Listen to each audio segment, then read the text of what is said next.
Welcome to another episode of Living a Full Life. I'm Dr. Enrico Delcecore, and I'll be your host today. Today's topic, disciplining our children. This one's a tough one, and stay on board for this. And here's a disclaimer to this podcast. As a young parent myself with young kids, I am no professional when it comes to this. However, I work alongside of a lot of professionals and healthcare workers that I have learned a lot and feel confident enough to do a podcast on this and guide you in the right direction when it comes to parenting your children. And I'm sure you're doing a great job already, but here are some things to reinforce both your mental health when it comes to disciplining kids and what the best ways are from mental health research. I mean, that we know as generations have been raised, both from the 1920s, the 1950s, the 1970s, the 1990s, the 2020s. We have research showing what is right from wrong and what's the best ways of disciplining our children. So this is more of the what happens when things don't go right, when kids don't listen, when they misbehave, or when they run into trouble. How do we properly discipline them in a healthy way as parents? It's not about um, choices or how they get to those decisions. This topic is when we have to be confronted with the point of disciplining our children. What do we do? The number one thing, there's going to be a point, about 8 points of today's podcast, and we'll go through them methodically. There's no rush to this one. Positive discipline is where you focus on teaching children right from wrong. That's really where it all comes from. It's your job as a teacher to teach them the right from wrong. That's what they're learning, especially in the early years. And we're talking 4 and up. Before 4, everything is so habitual, everything is so reactive. A 2-year-old will just do things because they don't even know what's right from wrong. They're still trying to figure out how to do it. Does my fist close all the way? Does that sharp object hurt? They're just learning the world around them. So we have to be patient with that. But 4 and up is where we're starting to learn right from wrong. And always saying stop or don't isn't the best way of doing this. So we're teaching them this and helping them develop self-control. It does not involve punishment. That's why this whole thing is talked about positive discipline. We're going to call it positive discipline because when we think about discipline, we think about maybe the way we've been disciplined in the past with things we liked, the things we didn't like. And we also have opinions on how we've been disciplined in the past growing up from our parents. I have European parents born in the 50s. My dad was born in 1945, but in the post-World War II, right, from Europe. A little bit different, a little bit more strict, never physical, never, ever, ever physical, but very, very strict, very emotional discipline. Now, I can look back and sometimes be like, okay, I can see why they did it like that. Maybe it was a good thing.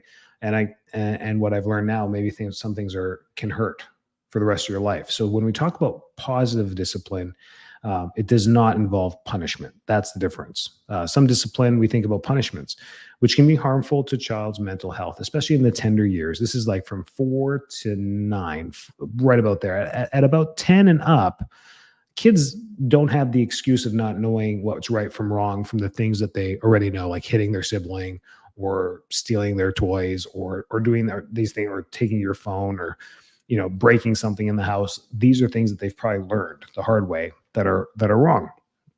And the next thing about positive discipline is to be consistent with it. Children need to be consistent with their discipline. They need to know that if this happens, if I do this, this is what the disciplinary action is for that. They need to know what to expect when they misbehave. And it has to be consistent. You can't just let it go sometimes and then not do it other times, or be disciplinary sometimes and let that behavior go other times. Every time they do it, it has to be the same discipline. And positive discipline, an example of that could be, when their emotions run wild, or they do hit a sibling, or they do throw something, is to get down at their level, kneel down, eye to eye, hold their hand, and say, "Hey, look at me. What do we talk about happens when we throw things?" And just try and positively reinforce the behaviors that you're trying to teach them, that throwing things could end up hurting someone or themselves. It's all about safety. That's why we don't throw things. It's just one example. If you are inconsistent with your discipline, then you just create more confusion and the child's more likely to misbehave. So consistency is key with this. Just stick with it. And parents should always put their heads together and be on the same page when it comes to this. These are one of those things it's a tag team, WrestleMania tag team behavior. As parents, you got to tag team. If you're a solo parent, then you're just sticking to the highway. You're in that one lane highway and there is no turns. You just got to be fair when it comes to this. And discipline should always be fair and reasonable. Children should understand why they're being disciplined, and the consequences should be proportionate for their misbehavior. So it's not always the same consequence that happens for depending on what the behavior is. Maybe they threw a shoe across the room.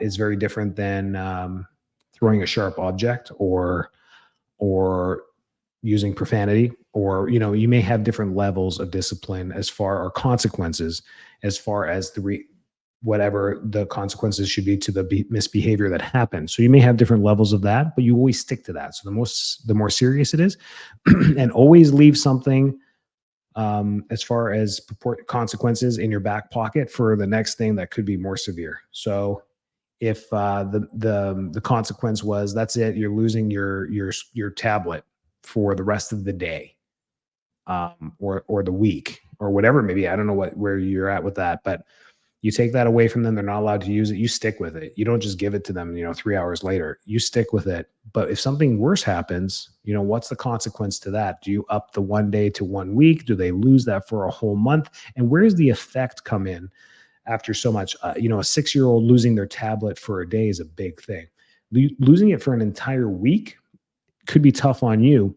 Losing it for a month, I don't think there's really that consequence that adds up after about 7 days, or maybe after a few days. Once they've lost it, they probably forgot about it. They probably turned to something else. But for a 10-year-old, that could be a big thing. So remember to keep everything fair, and discipline should always be respectful. It should always be done in a respectful way. Yelling and shaming are usually the two biggest blemishes that are left when it comes to mental health. And never use physical punishment. The literature continues to show that physical punishment has no more benefit than the communication punishments that happen, or taking away access to something that they enjoy doing. And we got to be careful with that too. I mean, if they love to color and draw and sketch, taking away their art supplies is probably not a very good consequence either. So the point of that is physical punishment has been shown over and over in the literature to not be the best way as a consequence for most kids. So picking them up and helping them go to their room, after a discussion. I do this with my 4-year-old and my 7-year-old every now and then. They're like, no. And as you're trying to talk to them, no, or they scream over you and they try to overpower you. These are just their coping mechanisms to the consequences that are coming. They know this, but it's always at a level of, eye to eye, telling them, hey, do you understand what went wrong? And most of the time they don't even want to admit it, or they don't communicate, or they play the silent game, or they just grumble the whole time. Say, hey, are we going to do this, or are we not? Do you need help? Because I can help you. Go to your room. I mean, we said, go to your room, time out for 5 minutes, cool down, and then you're allowed to come back down because dinner's almost ready.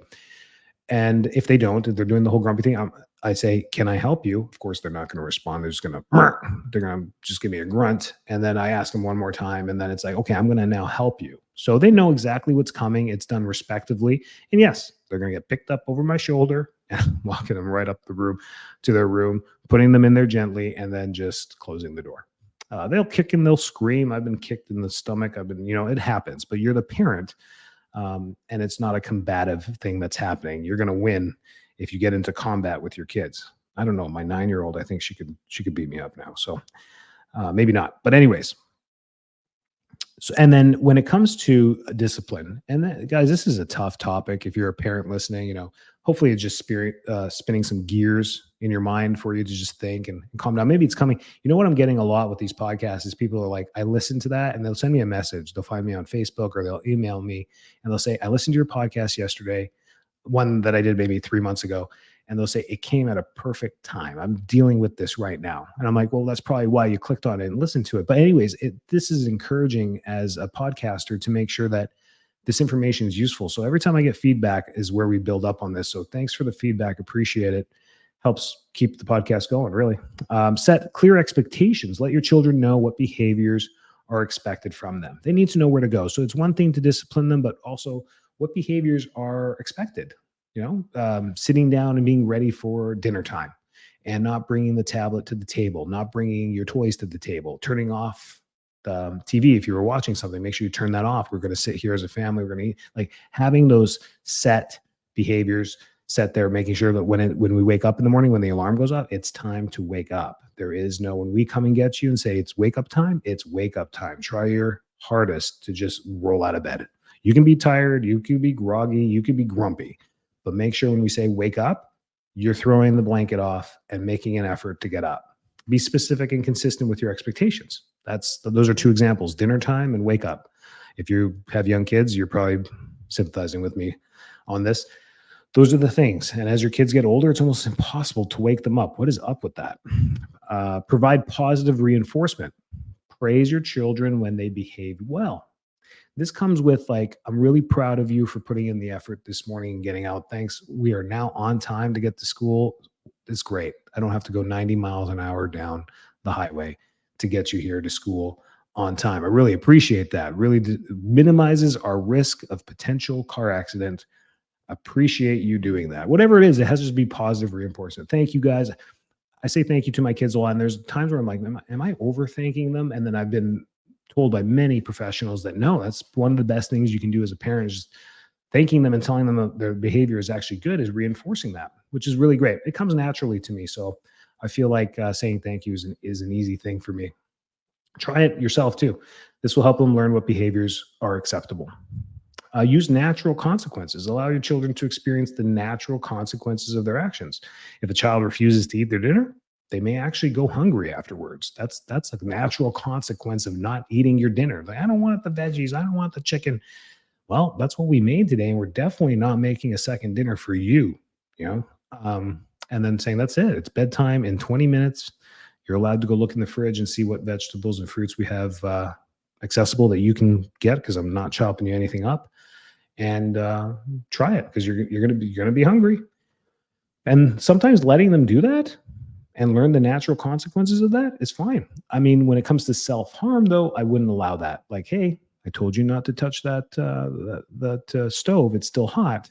And then telling them, well, go ahead, touch it, learn it. I mean, that's probably a bad guidance for your children. No physical harm. But when it comes to like feeling hungry, or if they won't go to bed at night and be like, you're going to be really tired tomorrow morning if you don't go to sleep now, and they just put up a fight saying, I'm leaving, you go to sleep when you can, no screen time, see what happens tomorrow. And then it's a struggle for everybody the next morning, but then they're super tired. And then you make it very consistent to get ready for school, and they're grumpy all the way to school, and they have a rough day. And then when you pick them up, you're like, how was today? They're like, I was tired. I'm like, yeah, why were you tired? And then it's a learning experience for them. Why were you tired? Those are called natural consequences that happen when you don't do something. If you don't, as parents and as adults, you've learned the natural consequences. What happens when you get into the bourbon around Christmas time? How do you feel the next morning? Not good, right? Good. Offer choices. Give your children choices when it comes to discipline. Give them choices whenever possible. This will help them feel more in control and make better decisions. It just does. Sometimes, our anger, our emotions get in the way as parents as well. And you don't want to give them any options. You want to throw them in a jail cell and throw away the key. I get it. But it's sometimes just giving those options puts the dynamic of power back into your hands as a parent and gives them the option. So now they're like, okay, A or B. I screwed up. I got to choose A or B. And it kind of is almost like a negotiation. It's a mediation to disciplinary action, which is great. Gives them some power in a very authoritative dynamic that we have as parents, because we're in control. We're protecting them. It's our sole duty to make sure that they're healthy. And it becomes an authoritarian way of like, it's our way or the highway. Sometimes giving them options deflects that, and it makes it more of a, hey, okay, well, now I've got some options. I either go to my room for 10 minutes and cool down, or I can go sit outside with the dog and kind of chill out in the backyard. Give them some options when it comes to their downtime. Offer choices. Timeouts. Timeouts can be an effective way to help children calm down and reflect on the behavior. That age group from 4 to 9 that we're talking about right there, timeouts actually do still work. They can reflect on their behavior. Getting a 2 or 3-year-old to go sit in the corner for 2 minutes is a feat. However, teaching that discipline early on, you can do that as early as as one or two. I mean, you could start doing timeouts, and timeouts may start out for a 1-year-old. Hey, you got to sit there for 1 minute. They may learn the dynamics of time, of sitting there in a corner doing nothing for 60 seconds. Could be an eternity for a 2-year-old, right? However, it's important to use timeouts in a positive way. Try not to use them as punishment. So that's keep them involved in what you're doing. If you're cooking dinner for the night, you're not putting them in a secluded room. They get to sit in the corner. Hey, timeout. Your behavior is not good right now. Come over here, and it doesn't always have to be a bad thing. Maybe it's come here, help me chop up the cucumber. You give them a butter knife. They try and chop up the cucumber. The cucumbers are not going to look as nice as you typically do them, but they're going to be chunky. That's fine. But tonight we're eating chunky cucumber. That's fine. That's all right. But now they're involved in it. It's not really a punishment. It gets them away and distracted from whatever it was, the behavior that they were in that was negative, and it puts them into a positive behavior. So that's good too. So if you're concerned about, your child's mental health, talk to your doctors or your therapists about this. If you're doing all these things and you're trying your best, seeking help is probably the best way to help navigate discipline and your child's needs. It also gets your child assessed. Make sure that they are functioning at a high level, making sure that they're functioning optimally.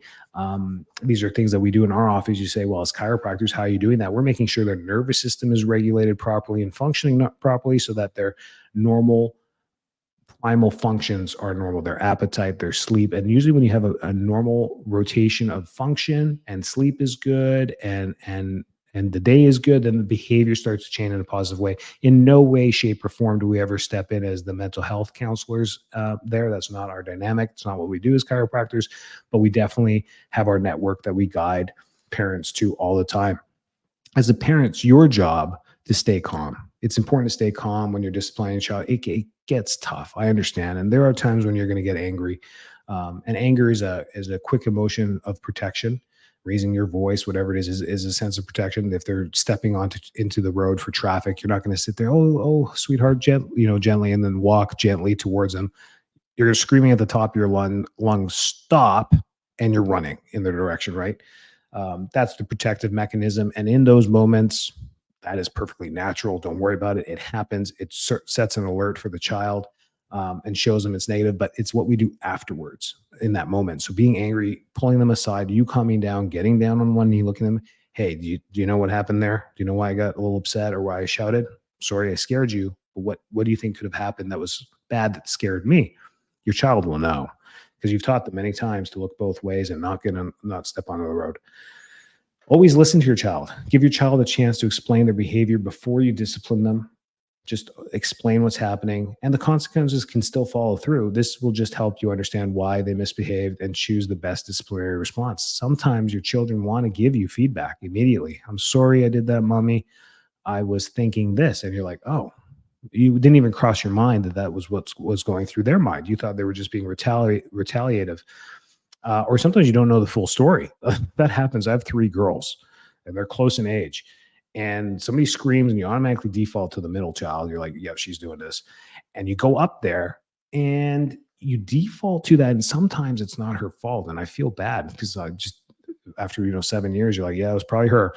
And you go up there, and it wasn't. And I always give her a chance to defend herself. And it's pretty straightforward now. We have such a good relationship that she won't be able to tell me much, or she'll just start laughing. That is just admission of guilt immediately. I figured it out. We got this. And she can't really escape it because she starts laughing. But if she's like, no, wait, now I really listen to her because we used to just cut her off, and she will explain the entire situation, usually sided in her favor, but at least we get both sides. And then you learn something. She took my stuff and she kicked me and she did this. And then I ended up locking her in her room. And then that's when you heard the screaming, Dad. I'm like, oh, there's a lot of things that led up to that. Okay, let me talk to your younger sister and see what's going on there. So that's what happens there. So, and avoid labels. Don't label your children as bad, disobedient, horrible, difficult.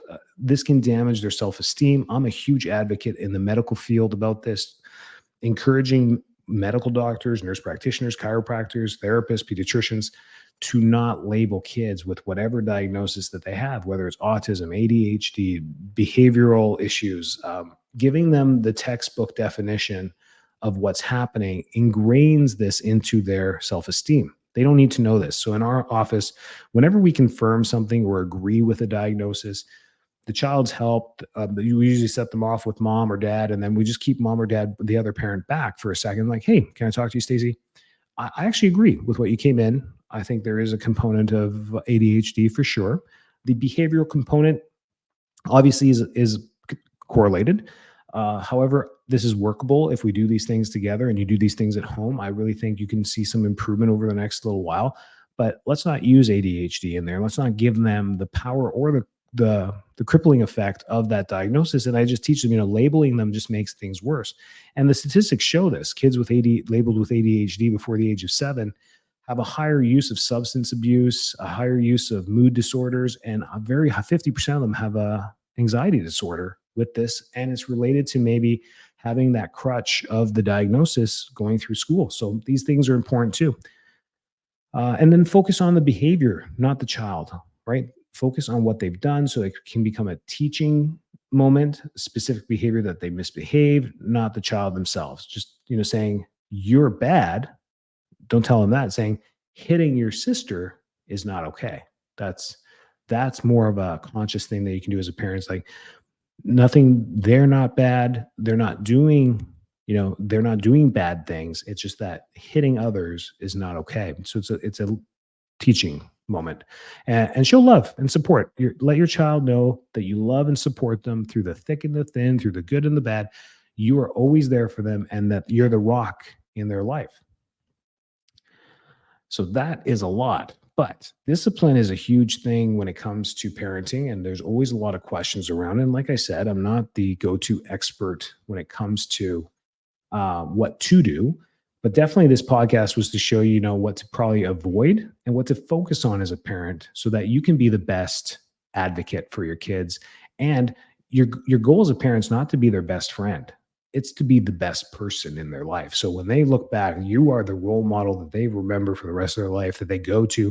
My goal as a parent is that when my 30-year-old child, if I'm still around, my 30-year-old child texts me first, calls me first or second on their list, for advice, for what to do next, for emotional support, whatever it may be. That's my goal as a parent, is to be there, not as a friend, but as the trustworthy source in their life that will always be there. And isn't that the definition of what we are as family? Is there's nobody else like family. It's just somebody that the people around you that support you in the utmost ways. And that's our job as parents too. Thanks for listening.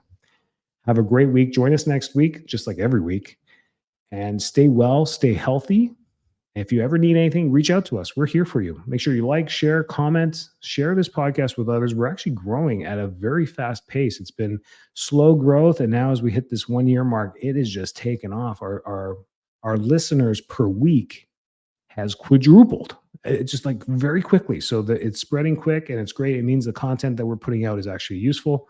If you have any feedback, good or bad, we would love to hear it. Send it our way. Have a wonderful week.